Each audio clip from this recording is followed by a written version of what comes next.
Hello, এ মুজাম্মেল কই তুই? আয় বেন্যা খেলা দি ঘুমেনে উঠতে তোরেও দেই না, বউরেও দেই না। তোরা গ্যাস ও কমবে। আয় বেন্যা খেলা কি নাস্তা পানি কিছু বানান লাগবে না? আব্বা শুনছি ইরিক্সাতে বলে ধানে পোকা লাগবে, হয় হয়।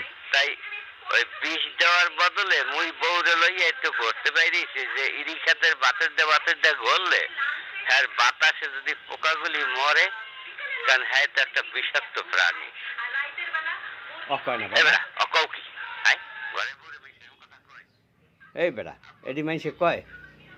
মোর জীবনটা তো বিষে শেষ হয়ে গেছে, হয় আর কয়েকদিন পরে মনে হয় মুই তো মরেই যাবো। তাই এই আর আগে চিন্তা করলাম যদি উপাদানটা এই রিক্সাতে খাড়াইতারি তাহলে মাইসের কইয়া যাবো যে মুই মরিয়ে গেলে মোর বউটারে তোমার এই রিক্সাতে বাতর দিয়ে আড়াইও, তাইলে তোমার ক্ষেতের পোকা মরিয়ে যাইবে। হয় হয় হয় হয় বেড়া, তুই ভালো কথা মনে করছো। এরকম বউ মানুষে ওরকম জায়গায় খাড়াইতে রে, বুঝছো? হ্যাঁ সারা খারাপ কেউ নাই। হয় হয়। তা বাজান তরাতরি আয় বউরে লইয়া আইয়া কয়টা বাসাত দে বেন্যা খেলা ঘুমনে উঠতে পেট লাড়া দেছে, বুঝছো? কিছু না খাইলে বাজান বাঁচবো না। আয়